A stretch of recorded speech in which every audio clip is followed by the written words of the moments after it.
Hi, guys. What's going on, everyone? Today we're gonna talk about Star Wars and wellness. It's gonna Yep. be interesting. We're going to see if we can tie them together. I was talking about Star Wars a bunch, and then I love wellness, yeah, and so so we were talking about it, and we were like, well, we could try to tie one into the other. we're gonna. It's, And Wavy Dave's gonna tell you how we're gonna do it. I don't know exactly how we're going to do it, but a lot of the things that a lot of the things in general throughout Star Wars, and I think it sounds stupid, like just in general sometimes to talk about it, but there is a lot of truth and reality behind it. But there is a lot of ideas with wellness and mindfulness. It talk about the force. It's literally the idea of the force of all things around you. So Mhm. I feel like there's a line there to be followed, and so we're just gonna try to go. We're probably gonna go movie by movie and do a couple of videos on it. We'll start with A New Hope. We're gonna go release order, not chronological, because I personally believe that that's the proper way to view them. And You hear that? Release order, not chronological. Okay. What does that even mean? release. Well, the so in the '70s when it started, it was initially released as Star Wars, but then once it became a franchise, the first one got retitled to Star Wars: A New Hope. Then the second one's Empire Strikes Back. Then there's Return of the Jedi. Then 15, 16 years later, they then there's Phantom Menace, and then a couple years after that, there's Attack of the Clones, and then there's Revenge of the Sith. Those are the ones that that was like my era. That shit was You're in your oh my arrow. god, Obi-Wan and Anakin fighting in the lava. Yeah, no, we'll get there. That'll probably be the last one out of all these, but so Okay. we'll start with The New Hope because that's the one from 1977. That's the one that like kicked it all off, and essentially to I'll run through like a quick synopsis. It's Luke's just a farm boy, not much going for him, kicking it with his boys on a desert and not doing much with his life. Then his uncle buys two random droids who happen to be on a ship and escape with plans from Princess Leia, and they end up getting bought by a farm. And then Luke sees this message, and he's like, "Oh my God! Like, what do I do with this?" He hears that it says it's the famous line, "Help us, Obi-Wan Kenobi! You're our only hope."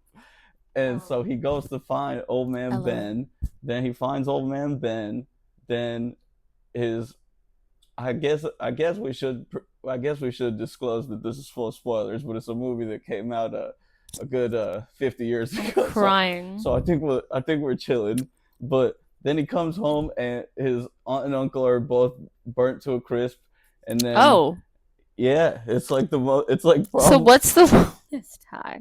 so the wellness tie I would think is essentially that a lot of things are a lot of change. So the whole thing is that Luke wants to change from the beginning. Like he's sick of his life. He's sick of like having the same old thing happen over and over again.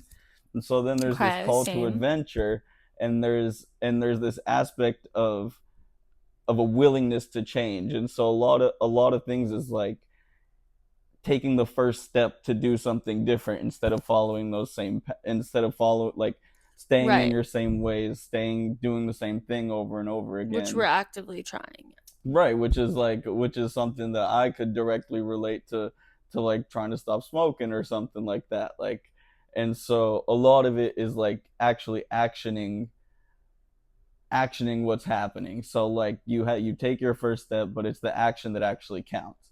And a lot of the things with Star Wars itself, I mean, aside from Carrie Fisher was pretty much Hollywood royalty, so they cast basically a princess as a princess, and then the only reason I think Han was supposed to be like some green alien type dude, but then Harrison Ford was reading lines for the sides for auditions um because Lucas knew him from American Graffiti, and I think before American Graffiti, I think he was literally just working as a carpenter, and then he was so good at reading the lines in the auditions that he basically had the whole part rewritten to be around Harrison Ford versus some green alien goblin type deal, dude. Green alien vibe. And then with this too, Han is like a smuggler, and there's a whole thing because he's very reluctant. He doesn't want anything to do with the idea of the rebellion, and the whole movie he's basically pushing back on the idea. He's like I don't really care. He's like I don't give a fuck. He's like I'm just living my life. I'm not gonna let what's going on over there affect what I got going on over here. And then throughout the course of the movie, you see he's getting like more tied into the characters themselves. Like he cares about Luke. You could tell he cares about Leia. He ends up caring about these more than even he thought he would. And you got him rolling with Chewbacca the goat. So I mean, uh, but so then there's also like he has this redemption arc where he bails on them towards the end, and then he comes back at like when Vader's about to fuck Luke up right in the trenches in the trench run, and then Han comes with that distraction, and then Obi-Wan's already dead. And he goes Luke, use the Force.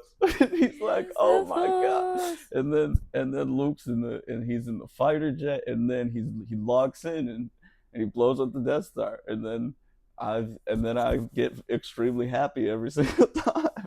So Luke blows up the Death Star. Yeah. Yeah. I guess that's another spoiler. Yeah, I've never seen it, so but that's okay. I don't think I was like gonna see it. Respectfully. You're gonna see it. Who plays Luke Skywalker? Mark Hamill. He was also like that's the whole thing. He was like unknown going into it pretty much. I think he was relatively young going into it, and then after that, I mean, still to this day, if you think Mark Hamill, you think Luke Skywalker, and then if you're really a nerd, you think Luke Skywalker, and you think the animated Joker from the Batman. Got it. Okay, that makes sense. But yeah, no. In general, I think A New Hope. I think really the message that it's trying to like bestow upon people. Not, and I don't even think it's intentional, but I think it's basically just that you can you can have a lifetime of change based on one action, on one step forward that you can take. And so I think that's really the way that I would tie it in with all the shit that you talk about in a general sense. Right. Okay, that's valid. Well, maybe I should watch the movies too. You probably should. Then you could give a follow up and be like, okay, Yeah. yo, this is A what follow up review on it. Yeah, exactly. Alrighty, guys. Well, thanks for tuning into our video, and we'll see you guys soon. And we'll catch you on a flip.